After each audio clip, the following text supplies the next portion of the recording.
Hey everyone, my name's Gunther and welcome to Ottawa Zoo, where we build a seal pavilion in a pretty unique way. And really what I mean by unique is this was partially built live with the community. So a huge thank you to everybody who joined in on that live stream, very much an impromptu live stream, but this build was built with your help and I have to say it's probably one of my coolest builds I've ever made. Now, from an inspiration perspective, for those who are in Canada, in Montreal, they have a place called the Biodome.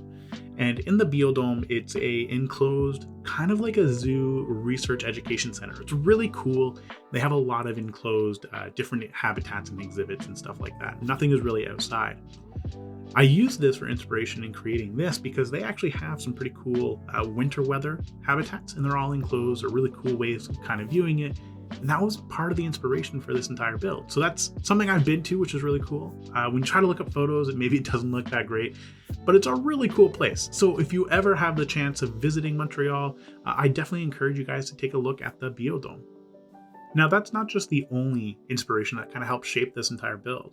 For those who've played Jurassic World Evolution and Evolution 2, the building models are absolutely fantastic. Tons of inspiration can be gained from them. So I encourage you to check it out. But this is where the style for these two columns have come together. We're building the first one, which is really just made out of wood, but it's a unique design. And part of it is to draw the eye to what we're building and what we're trying to place here, which in this case is a seal pavilion. It's our first pavilion we've ever made in Ottawa Zoo. It's the first pavilion I've ever made. And funny enough, it's a fully enclosed, water-based habitat. Now, of course, creating something that's fully enclosed and water-based means that we have to have multiple levels. And this kind of harkens back to that idea of creating something that's inspired by the Biodome. They have these really cool viewing stations, and I wanted to kind of create that in Ottawa Zoo. Now, whether or not I did that is maybe up for debate, but you're seeing the first struggle, which is pathing. And I've heard many people complain about it before, and I don't think I've ever really had to deal with it until I kind of tried to work something like this. And it took a long time for us to create something. Again, you're going to see a lot of weird decisions, maybe some mistakes, some back and forth, but I really hope that it teaches you guys how to build your own really cool looking pavilions and whatnot. Now, there is a trick when it comes to working with these types of pathing, and I kind of stumbled across it, and you're going to see a jump cut that's going to kind of skip over it, but I'll kind of give you a heads up.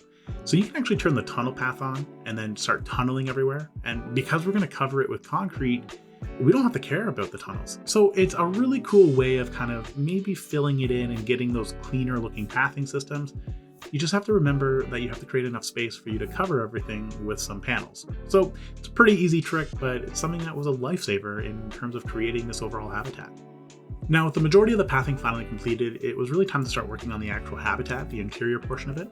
And step one was really to line the entire interior with these concrete panels. And part of the reason why actually came from a tip that I picked up from Grisgo. In one of his latest videos, which I totally recommend you check out because he has some really amazing builds, kind of recommended that you add in spaces between a lot of the walls. And the idea behind it is when you have clipping from some pieces that are maybe kind of rotated around a little bit, the second additional wall and the gap will give you the opportunity to hide that. So you're going to have smoother looking lines, things like that, but you can also incorporate some really cool designs. You're going to see a really cool design kind of appear near the end of the video and kind of didn't survive the cutting room floor, but part of the reason why is because it was kind of embarrassing. But that being said, a lot of things are finally coming together. And it's at this point that I kind of realized that maybe I needed a little bit of help, and this was where we started our live stream. Now, normally in a speed build video, I kind of gloss over a lot of the interior work. You don't really see a lot of it happen, but I'm here to tell you, you're going to see a lot more interior work in this episode. And I think part of it is obviously because we're dealing with an entirely internal building. We're creating an indoor habitat for the seal, which maybe was not a good idea at the time. Maybe we should have gone with like maybe penguins, might have been a little bit easier, but I think we have to learn from our mistakes and grow, and this is part of the idea of growing. Will I ever create an indoor seal habitat again? Probably, because I'll need to improve it. But a lot of the success from this entire build comes from the community. And I just gotta say, this community is awesome for creating really cool things. Now, that being said, everything you're going to see today, the majority of it was built by me, but that doesn't mean it was my idea. A lot of this interior stuff came from you guys who joined the live stream. So I just want to say a huge thank you for helping to create something truly amazing and, in my books, probably my best build ever. So there's a few things that we're going to start off with, and this is really going to be educationally themed. You're going to see a lot of different colors used, mostly white though, because it kind of fits the idea of where we're going to normally see these types of gray seals. So knowing that, on our upper floor, I really wanted to focus on education, and not just education, but outreach as well. So to that end, I added in an info booth.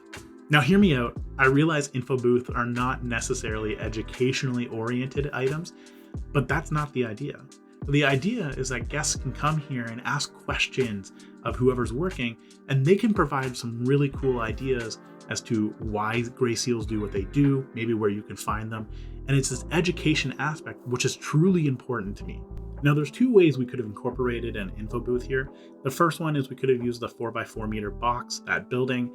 It's not going to really fit the build, there's really no room for it, so instead I opted for our desk. Now this allowed me to create my own custom education station, which is definitely not the name that I coined for it, so a huge shout out to that Aussie bloke who was on the stream, and he came up with the idea of creating education stations.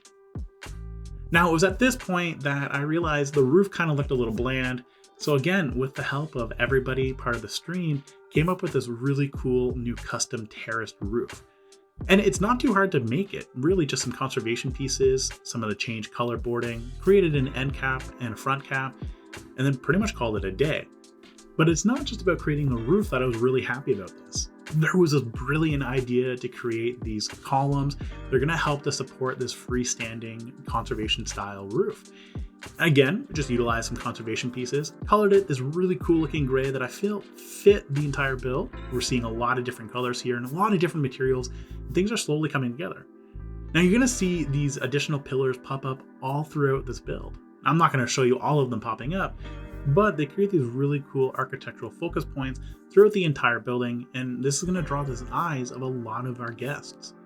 So to that end, after I've created a few additional homes for some pillars, it's time to create our own little custom foliage boxes. And there's quite a few foliage boxes within this build, probably the most I've ever built, but a lot of them are pretty easy, just utilizing some standard wood blocks, and then just capping it off with additional conservation boards. And I'm really loving how these conservation boards can be utilized in so many different unique ways. We've used them a lot in this episode.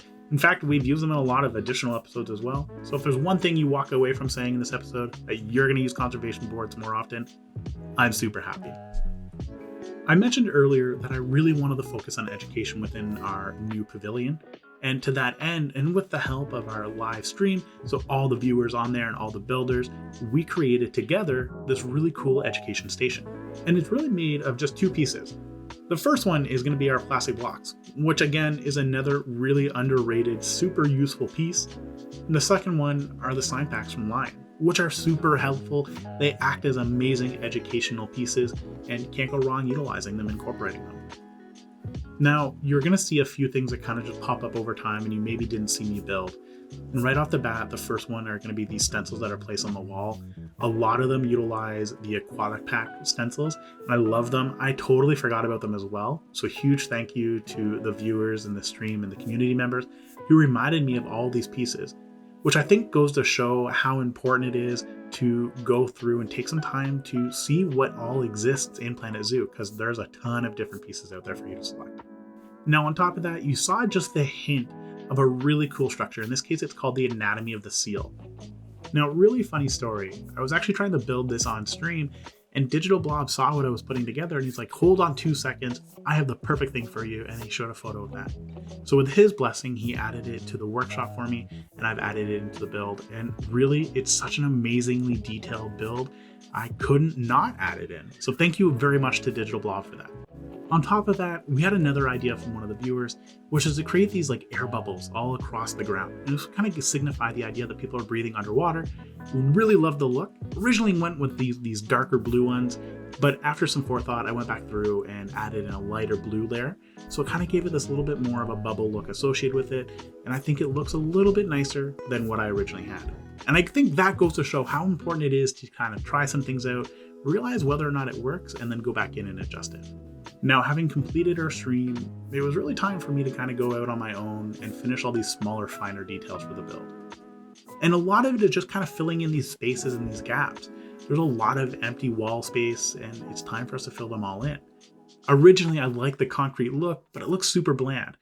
So the utilization of these aquatic posters, in this case the wintry one, is really cool, and I think it fits the idea that gray seals are naturally found in these types of environments. Just so happens that we're also in Canada, and Canada's used to seeing snow all the time. So with these final pieces placed, it's really time to call our education center complete. And now finally it's time to work on the habitat. And there's not much to show from a habitat build. Gray seals don't really need a lot more than just water. Some really deep water, surprisingly. So that being said, there was one thing I really want to share with you guys, and I think this goes to show that planning is important, but also taking advice is super important as well, because you never know. Some people might have some amazing advice and you're going to learn a lot of things. In this case, huge shout out to Lizzie. Lizzie joined the stream near the end and mentioned that the build didn't look quite large enough to house 3 gray seals. And I thought I planned for this accordingly. When I tested everything out, they had the correct amount of space, everything was perfect. But of course, nothing ever survives that first plan. So because she mentioned that it wasn't quite large enough, I believed her. She was 100% right. I went back through and I created some additional space for our gray seals. Again, I followed that double wall rule from Grisgo, again a huge lifesaver, to create this really interesting little offshoot to our habitat. Now, lastly, I want to give a shout out to Max Hatter. Max Hatter is also a member of our community, and he has a saying that I think fits really well, which is everything looks better with a waterfall. Even though you don't see me place a waterfall, rest assured a waterfall does appear in this habitat.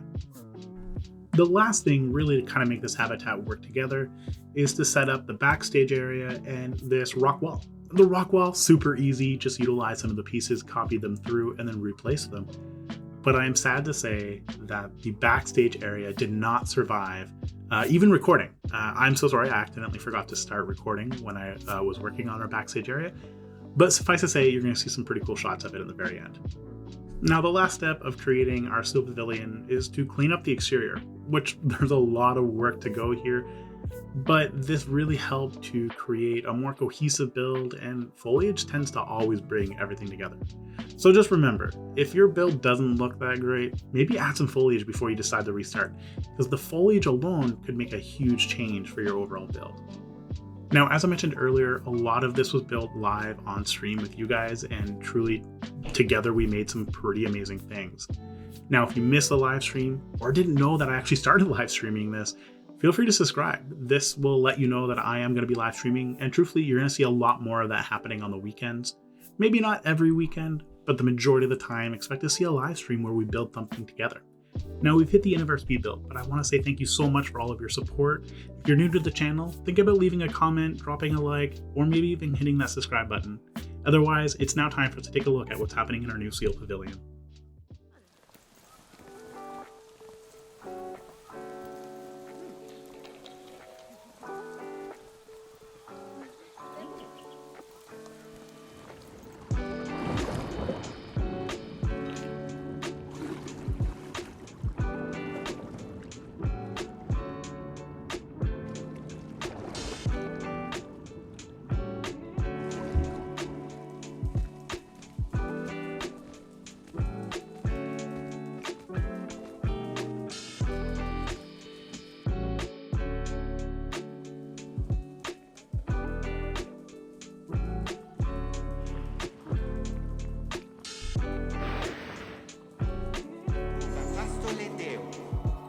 Shampado, Sercuto, Bonido Cleanza, Carablavara Fontus Fu, Gathortis, Peno Mamos Vadus, Oprepto Peltauta Mam.